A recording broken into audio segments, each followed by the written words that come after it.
Hey guys, Tiffany Ofili Porter here, where I discuss all things life after sport. I have my son JJ here, and I'm wearing my Olympic kit because I am heading to my daughter's school to go and talk to the kids about the Olympics and about bouncing back from disappointments and ahead of their testing, just giving them some encouragement and some motivation to go out there and kill their tests. So I'm going to bring you guys along for the ride. I think it'll be a really cool video just to see the behind the scenes of me giving a speech to kids and to even hear the actual speech if you're somebody who wants to know a little bit more about my story, or if you just want to share this with a fellow athlete or a younger kid who might find use from it. I think it will be very helpful in that way. I'm dropping him off at my friend Bonnie's house. Shout out to her for watching him because I can't be bringing JJ off of this talk. So let's just go ahead and get into it, guys. I'll bring you along. Let's go. All right, so I just dropped my son off to Bonnie. He was totally fine. He was like, where's the party at? My son is very social and loves to play.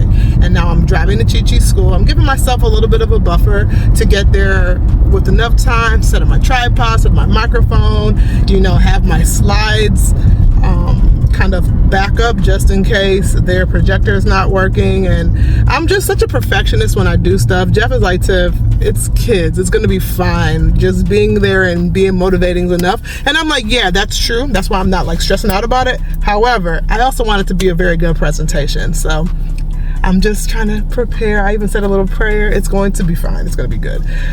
But yeah, I'm excited. Hopefully they receive it well. The thing that's a little bit tricky about this talk is that I'm giving it to K to 8. So you're talking about 5-year-olds all the way up to 13-year-olds. So it's a pretty big range, and being able to cater to that vast of a population, I guess, age range, not really population, can be a little bit tricky. So hopefully it resonates with them, and you guys, we'll see. Let's go. We have one of the best assemblies planned for you today, and we are so excited because we have a special guest. And this guest is going to literally blow your mind. So, in the Son and the Holy Spirit, Amen. Dr. Tiffany Porter. Thank you.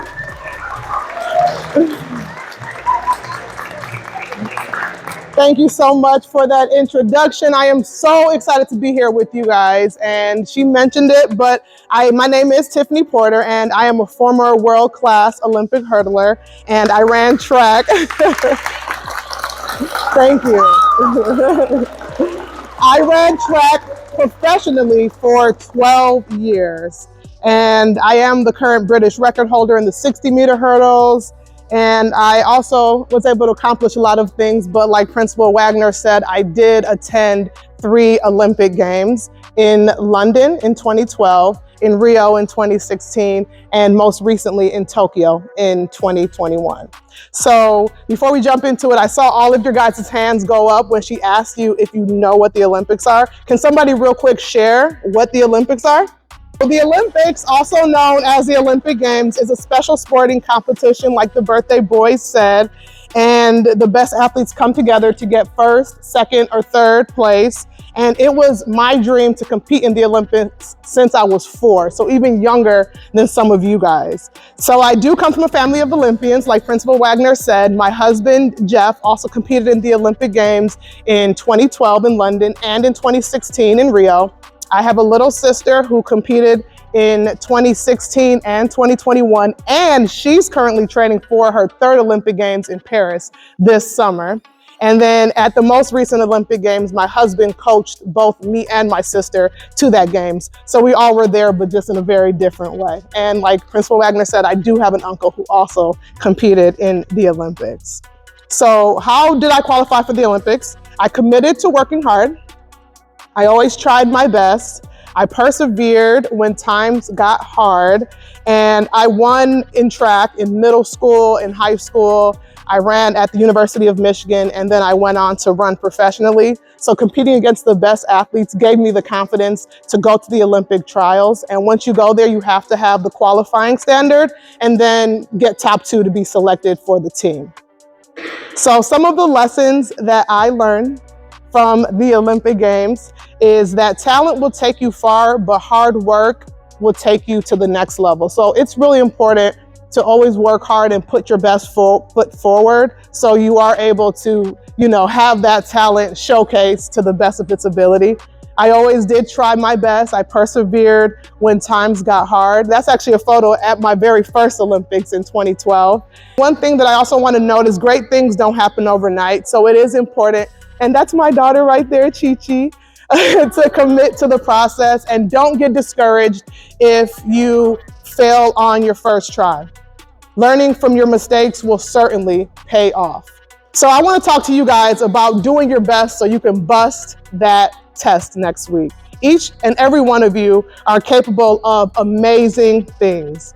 Give your best effort in all you do, including this upcoming test, okay? Never give up, keep going, and have confidence. And when you push yourself to be your best, you're gonna beat the person that you were the day before. So what does doing your best look like? Whether you're at school, whether you're playing with friends or trying something new, it is really important to always put your whole heart in it.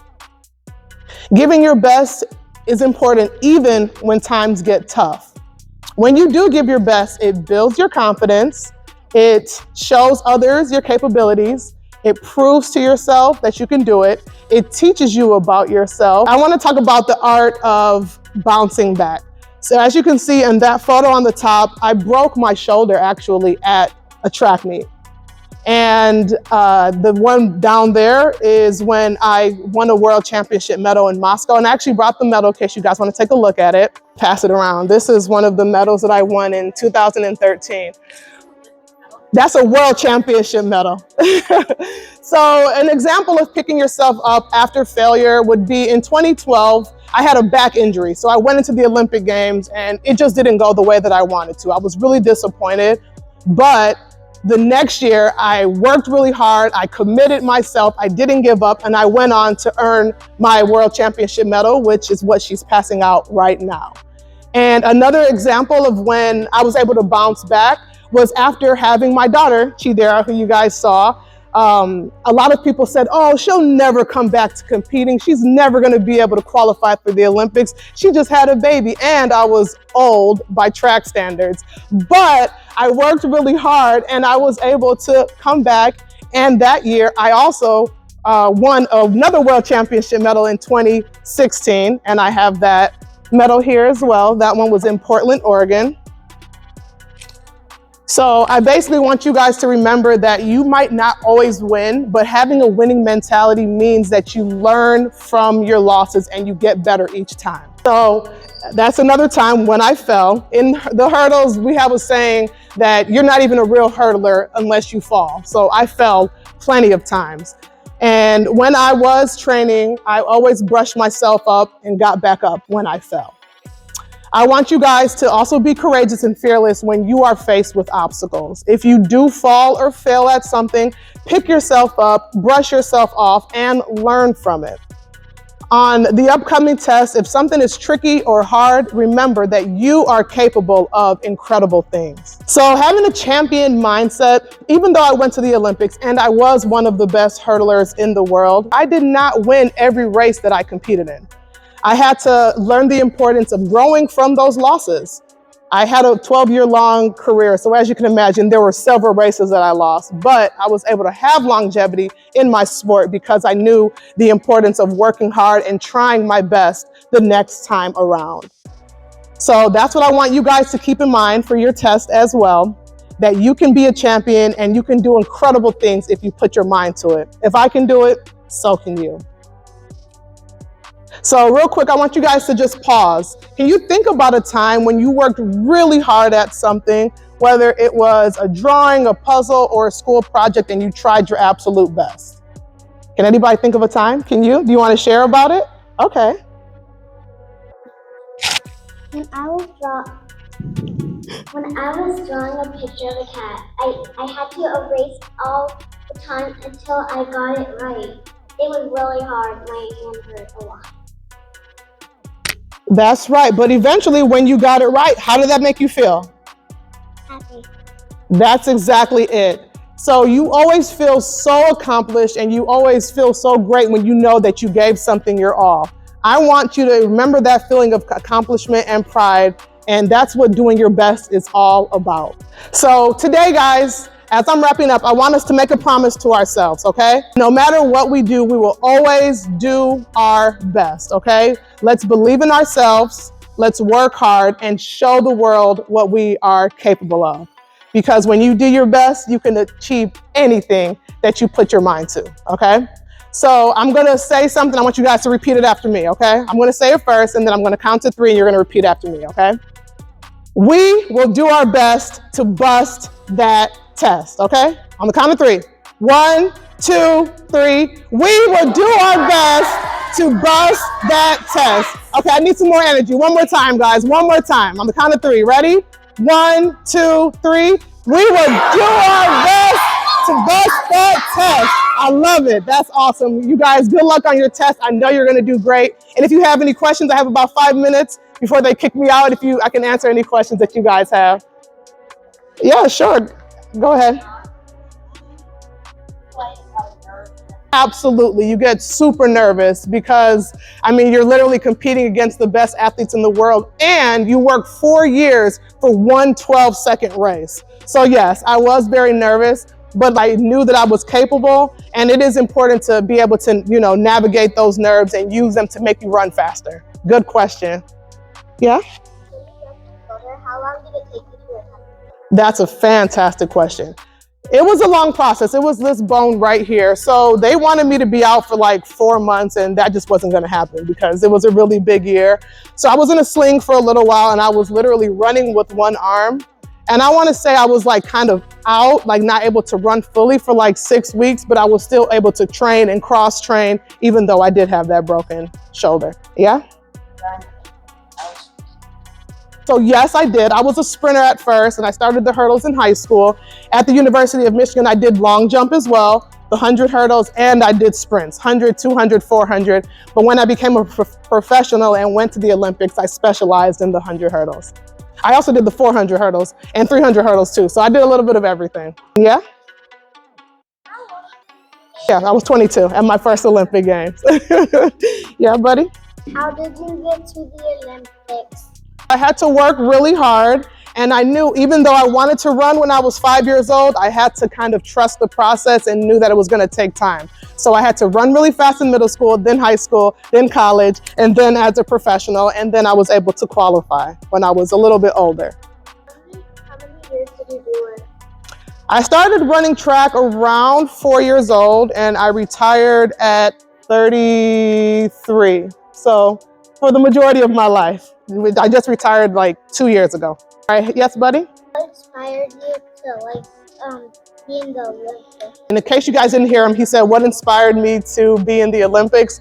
I was running from as long as I could remember, and I was always beating the boys and girls my age. So I used that as motivation to go and get a scholarship to college. And I had a lot of success in college. I won 5 national championships, and that was how my love for sports started. Yeah? How old were you when you started the Olympics? I was 22 at my first Olympic Games, and I was 32 or 33 at my last. And I know you guys have to go. All right, so thank you so much, guys, and thanks for listening. Good luck on your test. All right, so Chi-Chi and I are back in the car. Chi-Chi, you saw Mommy talking today, right? Uh-huh. What did you think about it? It was great, and you said keep on trying every time. Sometimes you'll lose. That's right.